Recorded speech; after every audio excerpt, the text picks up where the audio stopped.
ఏ రకంగా వైఎస్ఆర్ కాంగ్రెస్ పార్టీని ఈ రాష్ట్రంలో లేకుండా చేయాలి, రాష్ట్రంలో వైఎస్ఆర్ అనేటువంటి బ్రాండ్ ఏదైతే ఉందో అది కనబడకుండా చేయాలనేటువంటి దాని మీద వారు ప్రయత్నాలు చేస్తున్నట్టుగా అనేక సందర్భాల్లో చూసాం. రావడమే నాగార్జున యూనివర్సిటీలో ఉన్నటువంటి రాజశేఖర రెడ్డి గారి విగ్రహాన్ని నేలమట్టం చేసినటువంటి సందర్భాలు చూసాం. బాపట్లలో రాజశేఖర రెడ్డి గారి విగ్రహానికి నిప్పు పెట్టినటువంటి పరిస్థితులు చూసాం. చివరికి ఈరోజు అత్యంత ప్రతిష్టాత్మకమైనటువంటి విశాఖపట్నంలో ఉన్నటువంటి పోతినిమల్లపాలెంలో ఉన్నటువంటి ఇంటర్నేషనల్ క్రికెట్ స్టేడియంకి రాజశేఖర రెడ్డి గారి పేరు మీద ఆ స్టేడియం ఉంటే ఈరోజు కొత్తగా వారి పేరును తొలగించి కేవలం Andhra cricket association VDCA cricket stadium అని చెప్పి కొత్తగా చేసినటువంటి మార్పుల్లో రాజశేఖర రెడ్డి గారి పేరును తొలగించినటువంటి విషయాన్ని కూడా మనందరం కూడా నిన్నటి నుంచి చూస్తూ ఉన్నాం.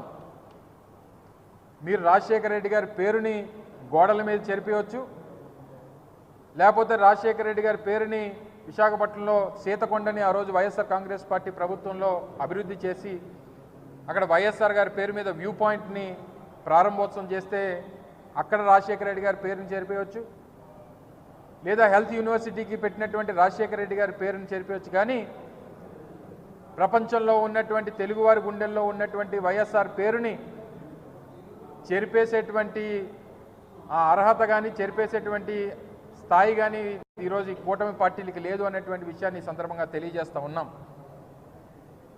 ఈరోజు VDCA cricket stadium Andhra cricket association ఆధ్వర్యంలో ఉన్నటువంటి పోతినిమల్లపాలెం క్రికెట్ స్టేడియంకి ఆ రోజు ప్రభుత్వం పెట్టినటువంటి పేరు కాదు. ఆ రోజు ఉన్నటువంటి ఆంధ్ర క్రికెట్ అసోసియేషన్ అధ్యక్షులుగా ఉన్నటువంటి గోకరాజు గంగరాజు గారు, లేదా ఆ రోజు ఉన్నటువంటి కమిటీ 2009 సెప్టెంబర్లో ఆ రోజు రాజశేఖర రెడ్డి గారు హఠాత్తుగా మరణిస్తే తక్షణమే ఆ రోజు నిర్మాణంలో ఉన్నటువంటి లేదా ఆ రోజు నూతనంగా నిర్మించినటువంటి ఆ స్టేడియంకి రాజశేఖర రెడ్డి గారి పేరు పెట్టాలని చెప్పి వారు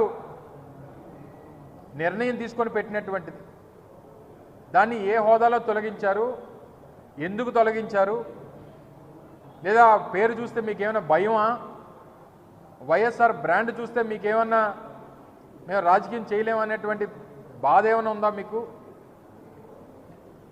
సో అందుకనే ఈరోజు వైఎస్ఆర్ కాంగ్రెస్ పార్టీ దీన్నే తీవ్రంగా పరిగణిస్తూ వీరు చేస్తున్నటువంటి చర్యల్ని తీవ్రంగా ఖండిస్తూ రేపు ఉదయం 10 గంటలకి స్టేడియం దగ్గర ఒక నిరసన కార్యక్రమాన్ని కూడా నిర్వహించాలని చెప్పి పార్టీ నిర్ణయం తీసుకుంది. రేపు ఉదయం 10 గంటలకి రాజశేఖర రెడ్డి గారి విగ్రహం, ఎందుకంటే ఆ స్టేడియంకి రాజశేఖర రెడ్డి గారి పేరు ఉంది అనేటువంటి ఉద్దేశంతో ఆంధ్ర క్రికెట్ అసోసియేషన్ వారే విగ్రహాన్ని కూడా స్థాపించారు. అక్కడ ఆ విగ్రహానికి పాలాభిషేకం రేపు చేసి ఒక నిరసన కార్యక్రమాన్ని కూడా నిర్వహించాలని చెప్పి వైఎస్ఆర్ కాంగ్రెస్ పార్టీ విశాఖపట్నం జిల్లా ఆధ్వర్యంలో ఆ నిర్ణయం తీసుకున్నాం. రేపు ఉదయం 10 గంటలకి అక్కడ కార్యక్రమాన్ని పెడతాం, నిరసన వ్యక్తం చేస్తాం. తప్పకుండా ఏదైతే అది కమిటీ నిర్ణయం తీసుకుందా, ఆంధ్ర క్రికెట్ అసోసియేషన్ నిర్ణయం తీసుకుందా, లేదా ప్రభుత్వం తాలూకా ప్రోద్బలంతో ఆ నిర్ణయం తీసుకున్నారా, లేదా వైఎస్ఆర్ గారి పేరు చూస్తేనే గుండెల్లో లేదా వెన్నులో వణుకు పడుతూ ఉందా, ఏంటి అనేటువంటి దానికి ప్రభుత్వం సమాధానం చెప్తుందా, లేదా ఆంధ్ర క్రికెట్ అసోసియేషన్ సమాధానం చెప్తుందా అనేటువంటిది చూస్తాం. అలా మీరు ఏ రోజు కూడా రాజశేఖర రెడ్డి గారు అంటే ఉమ్మడి తెలుగు రాష్ట్రాల్లో విద్యకి వైద్యానికి ఏ రకమైనటువంటి ప్రాధాన్యతలు ఇచ్చి ఆరోగ్యశ్రీ లాంటి ఒక బృహత్తరమైనటువంటి కార్యక్రమాలు తీసుకొని వచ్చి ఫీజు రీయింబర్స్మెంట్ తీసుకొని వచ్చి ఎన్నో లక్షల మందికి ఈరోజు జీవితాలు నిలబెట్టి ఇన్ని కార్యక్రమాలు చేసినటువంటి రాజశేఖర రెడ్డి గారి పేరుని ఆ రోజు అనేక సంస్థలు, అనేక అసోసియేషన్స్ ఆ రోజు నిర్ణయాలు తీసుకొని పెట్టినటువంటి పరిస్థితులు ఉన్నాయి. వైఎస్ఆర్ జిల్లాగా ఉన్నటువంటి దాన్ని తీసుకొని వచ్చి మళ్ళీ వైఎస్ఆర్ కడప జిల్లా అని చెప్పి పేరు మార్చారు. వైఎస్ఆర్ రైతు భరోసా కేంద్రాలు ఉంటే దాని పేరు తీశారు. ఆరోగ్యశ్రీ అనేటువంటిది వైఎస్ రాజశేఖర రెడ్డి గారి పేటెంట్, అది దాని పేరు మార్చారు. నూతనంగా రాష్ట్రంలో 17 మెడికల్ కాలేజీలు నిర్మించాం జగన్మోహన్ రెడ్డి గారి హయాంలో. దానికి వైఎస్ఆర్ మెడికల్ కాలేజీల పేర్లు పెట్టాం. ఎంతో ప్రతిష్టాత్మకమైనటువంటి డాక్టర్ బాబాసాహెబ్ అంబేద్కర్ గారి 165 అడుగుల విగ్రహాన్ని విజయవాడ నడిబొడ్డుని స్థాపించి దాన్ని జగన్మోహన్ రెడ్డి గారు ప్రారంభిస్తే దాని మీద జగన్మోహన్ రెడ్డి గారి పేరును తొలగించారు. మీరు గోళ్ల మీద ఉండే పేర్లు చెరిపివచ్చు, లేదా ఇటువంటి సంస్థలకో లేకపోతే ఇటువంటి బిల్డింగ్లకో లేదా ఇటువంటి స్టేడియంలకో ఉన్నటువంటి పేర్లు తొలగించవచ్చు, కానీ ప్రజల గుండెల్లో వారి పేరుని తొలగించేటువంటి అవకాశం మీకు లేదు అనేటువంటి విషయాన్ని కూడా ఈ సందర్భంగా తెలియజేస్తూ ఉన్నాం. 4 సార్లు ముఖ్యమంత్రి చేశారు చంద్రబాబు నాయుడు గారు. ఏ రోజన్నా ఎన్టీ రామారావు గారి పేరు తను పుట్టినటువంటి జిల్లాకు పెట్టాలనేటువంటి ఆలోచన ఎందుకు చేయలేకపోయాడు?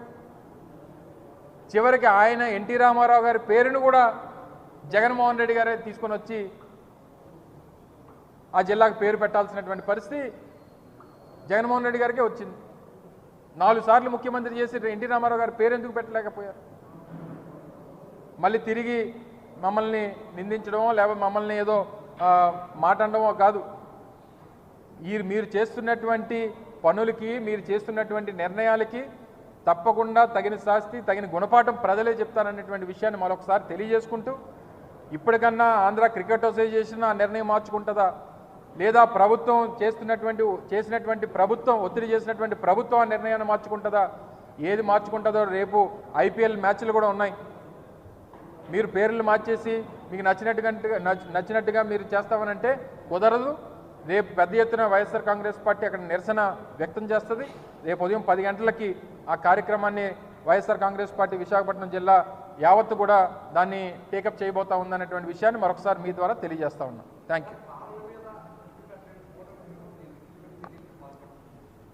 అదే చెప్తున్నాం కదండి, మొదటి నుంచి చంద్రబాబు నాయుడు గారు ఇది 4వ సారి ముఖ్యమంత్రి. ఇప్పుడు నేను ఇందాక నుంచి మాట్లాడినటువంటి కొన్ని స్కీములు, ఆరోగ్యశ్రీ అంటే రాజశేఖర రెడ్డి గారు గుర్తొస్తారు, ఫీజు రీయింబర్స్మెంట్ అంటే రాజశేఖర రెడ్డి గారు గుర్తొస్తారు, పెన్షన్లు అంటే రాజశేఖర రెడ్డి గారు గుర్తొస్తారు, లేదా రైతు భరోసా కేంద్రాలు అంటే జగన్మోహన్ రెడ్డి గారు గుర్తొస్తారు, లేకపోతే వెల్నెస్ క్లినిక్లు అంటే జగన్మోహన్ రెడ్డి గారు, 17 మెడికల్ కాలేజీలు అంటే జగన్మోహన్ రెడ్డి గారు, రాష్ట్రంలో 4 పోర్ట్లు అంటే జగన్మోహన్ రెడ్డి గారు, లేదా రాష్ట్రంలో 3 ఇండస్ట్రియల్ కారిడార్లు అంటే జగన్మోహన్ రెడ్డి గారు, భోగాపురం ఇంటర్నేషనల్ ఎయిర్పోర్ట్ అంటే జగన్మోహన్ రెడ్డి గారు. మరి ఇన్ని చెప్పినటువంటివి చంద్రబాబు నాయుడు గారి పేరు చెప్తే ఏం గుర్తొస్తుంది చెప్పమనండి? వెన్నుపోటు తప్పితే గుర్తొచ్చేది ఏముంది? అందుకనే ఇంకేవి కూడా ఎక్కడ మనం చేసినటువంటి కార్యక్రమాలు లేవు. చేసిన కార్యక్రమాలన్నీ అయితే రాజశేఖర రెడ్డి గారు లేకపోతే జగన్మోహన్ రెడ్డి గారు చేశారు, ఆ పేర్లు ఉంటే వారినే గుర్తు చేసుకుంటారన్నటువంటి బాధతో చేస్తున్నటువంటి కార్యక్రమాలు తప్ప పరిపాలన మీద కానీ, ఇచ్చినటువంటి మాట మీద కానీ, ఇచ్చినటువంటి హామీల మీద కానీ శ్రద్ధ లేదు. అమలు చేసినటువంటి ఇస్తామన్నటువంటి కార్యక్రమాలు అమలు చేయాలన్నటువంటి తపన లేదు.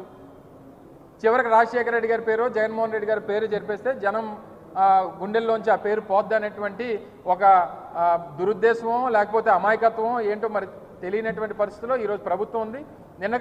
నిన్న రైతుల పరిస్థితి చూసాం. నిన్న మాడుగుల నియోజకవర్గంలో ఒక రైతు అయితే చెరుకు పంటకు నిప్పెట్టేశాడు.